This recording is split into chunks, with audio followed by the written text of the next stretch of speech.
Hi friends, आज का जो टॉपिक है ट्रांसफार्मर।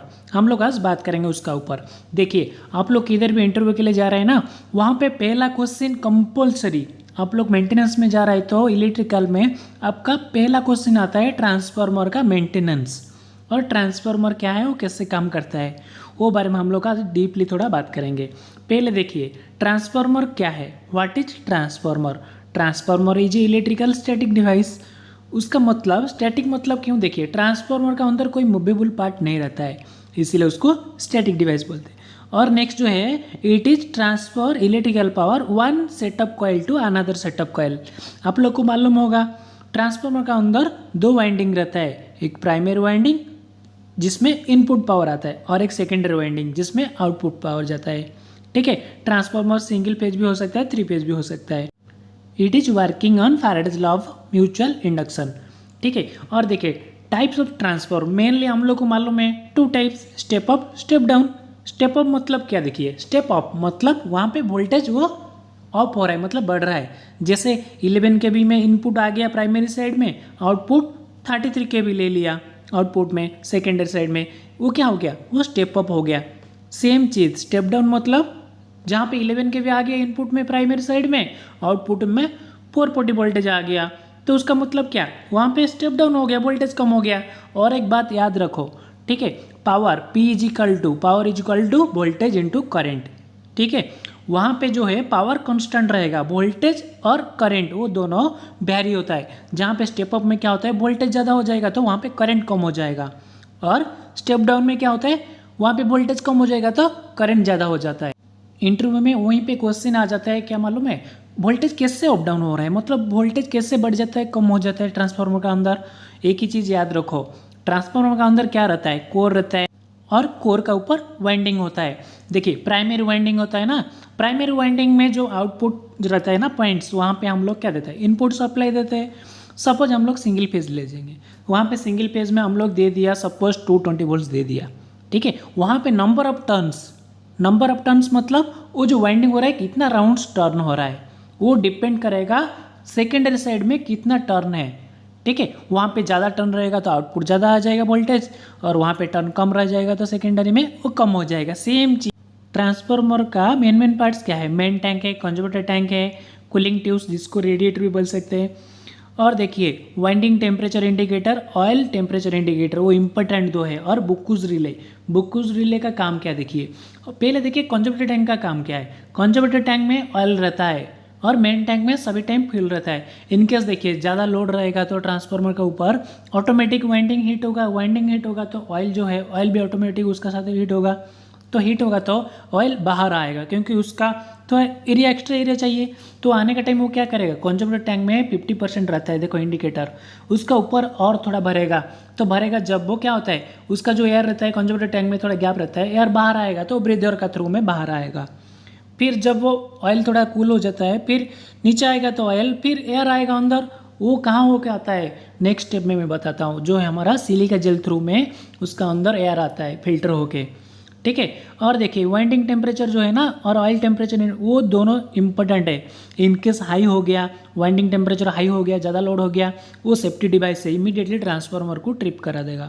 और बुक्कूज रिले काम क्या है, इनकेस ट्रांसफार्मर का अंदर गैस हो गया, क्योंकि ऑयल हीट होगा तो गैस तो इमीडिएटली ऑटोमेटिक हो जाएगा, तो इसीलिए सेफ्टी पर्पज के लिए बुक्कूज रिले यूज होता है। उसका मर्क्यूरी स्विच है, इनकेस गैस हो गया तो मर्क्यूरी स्विच इमीडिएटली एक्टिव हो जाएगा।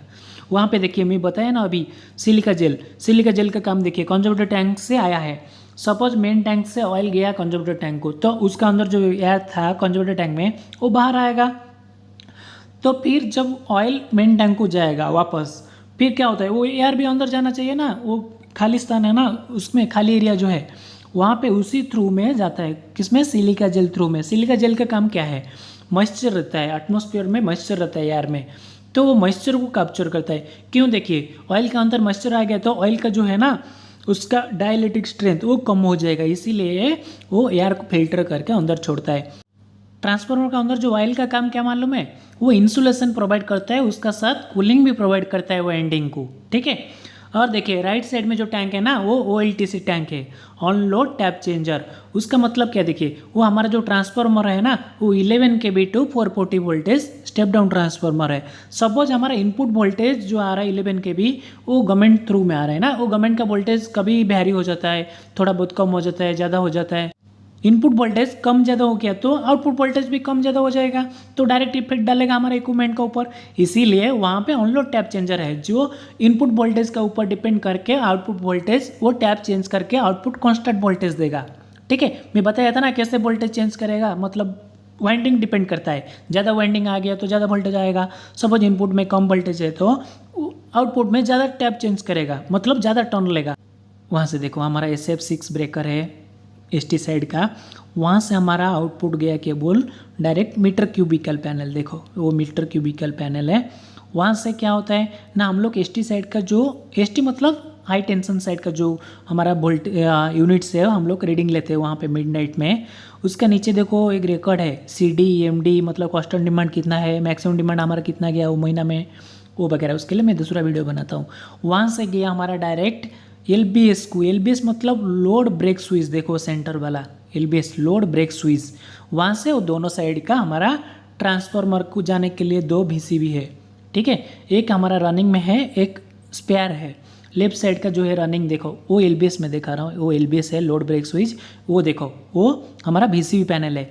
VCB पैनल में अभी ओपन करता हूँ, अब देखिए VCB पैनल का अंदर क्या क्या रहता है। VCB पैनल का अंदर सभी कंट्रोल्स रहता है, ट्रांसफार्मर का पूरा सेफ्टी डिवाइस, ट्रांसफार्मर का सभी जो है ना, देखो रेट्स जितना पॉइंट देख रहे हैं ना, अर्थ fault, over relay, Buchholz relay active जो है, winding temperature high, oil temperature high, वहाँ पे देखो इनपुट वोल्टेज कितना है वो वगैरह सभी, वो पूरा डिटेल्स वहाँ पे है। ट्रांसफार्मर कितना वोल्टेज आ रहा है, मतलब ST साइड से वहाँ से ट्रांसफार्मर को गया है। वो जो सभी देख रहे हैं ना वो अलार्म आ सकता है, वो रिले वगैरह, वो के VCB का वो कंट्रोल उधर होता है। नीचे देखो वो VCB है, वहाँ से डायरेक्ट हमारा गया कहाँ, ट्रांसफार्मर का पास गया। ट्रांसफार्मर इनपुट में 11 के भी आ गया, देखो वो transformer input incoming from VCB panel. VCB panel मतलब वैक्यूम सर्किट ब्रेकर पैनल। वहाँ से देखो ट्रांसफार्मर का कूलिंग ट्यूब्स है, देखो ट्रांसफार्मर कूलिंग ट्यूब्स है, ट्रांसफार्मर का अर्थिंग है। ट्रांसफार्मर का कितना अर्थिंग होना चाहिए, मिनिमम बॉडी अर्थिंग 2 रहना है, न्यूट्रल का 2 रहना है। ठीक है, वो इम्पोर्टेंट है। वहाँ से देखो कूलिंग ट्यूब्स है, वहाँ पे कूलिंग ट्यूब, ऊपर देखो कंजर्वेटर टैंक है, वहाँ पे क्या लिखा हुआ है, इनकमिंग फ्रॉम VCB पैनल। और देखो वहाँ पे देखो मैं 2 वाइंडिंग जो मैं बताया था ना, ऑयल टेम्परेचर इंडिकेटर और वाइंडिंग टेम्परेचर इंडिकेटर, दोनों इंडिकेटर देखो। वो रेड वाला जो है ना, वो रेड मतलब क्या, मैक्सिमम। सपोज आज 60 तक चला गया था लोड का टाइम, बाद में वो ब्लैक वाला प्रेजेंट दिखाता है, वो रेड जो है मैक्सिमम कितना गया। ठीक है, हम लोग उसको सर्विस टाइम रीसेट करता है। सपोज वो महीना में वो 50 तक गया था, वहाँ पे रेड रुकेगा, लेकिन ब्लैक मोमेंट करता है प्रेजेंट हिसाब से। वो हमारा ट्रांसफार्मर आउटपुट पैनल है LT साइड का, जो स्टार होके आता है। ठीक है, इनपुट डेल्टा होता है, क्योंकि इनपुट ST साइड में ओनली RYB वोल्टेज जो फेज रहता है। वहाँ पे देखो ट्रांसफार्मर का वो OLTC है, ऑन लोड टैप चेंजर जो पार्ट्स है। ऊपर देखो वो जो है सिलिका जेल, वो ब्रीदर का ऊपर से आता है, क्योंकि जो हमारे कंजर्वेटर टैंक में बताया ना, ऑयल ऊपर नीचे होगा तो उस टाइम एयर जाते जाते वो LT साइड का हमारा ब्रेकर से मेन। और मैं उस तरफ जाता हूँ, आपको OLTC दिखाता हूँ। OLTC टैप कैसे चेंज कर रहा है, उसका टैब से, मतलब सपोज 1 में रहेगा तो इनपुट वोल्टेज इतना, आउटपुट इतना, 2 में रहेगा तो इनपुट इतना, आउटपुट इतना, वो सभी रिकॉर्ड से मैं लास्ट दिखाता हूँ आपको। रुको, वहाँ पे देखो कंजर्वेटर टैंक जो है ऊपर, वहाँ से देखो वहाँ पे उसका अंदर भी ऑयल आता है। ठीक है, ऊपर देखो कंजर्वेटर टैंक का ऑयल इंडिकेटर भी है, कितना ऑयल रहता है टैंक का अंदर। टैंक के अंदर ऑयल खाली हो गया तो बहुत ही ख़राब हो सकता है ना, कभी भी बर्न हो जाएगा। वहाँ पे देखो टोटल 17 हमारा क्या है, टैप चेंजर पॉइंट्स है। वो CTR company on load tap changer, on load मतलब लोड टाइम का वो टैप चेंज करेगा। वहाँ पे देखो वो जो चार्ट दिखा रहा हूँ, वो कितना वोल्टेज आ रहा है, देखो टैब 1 में इतना वोल्टेज आके आउटपुट सेम रहेगा, इनपुट में वेरी होता है, कब कम हो जाएगा, ज़्यादा हो जाएगा, इसलिए आउटपुट देखो पूरा सेम वोल्टेज है। हमारे इक्विपमेंट को आउटपुट वोल्टेज कांस्टेंट रहना है। ठीक है, इसीलिए on load tap changer use होता है, वो सिलिका जेल है। कुछ डाउट है तो आप कमेंट्स करिए, मैं कोशिश करूँगा आपको थोड़ा अच्छे से बताने के लिए। ठीक है, प्लीज़ लाइक करिए, सब्सक्राइब करिए और कमेंट्स करिए ज़रूर। Okay, thank you for watching.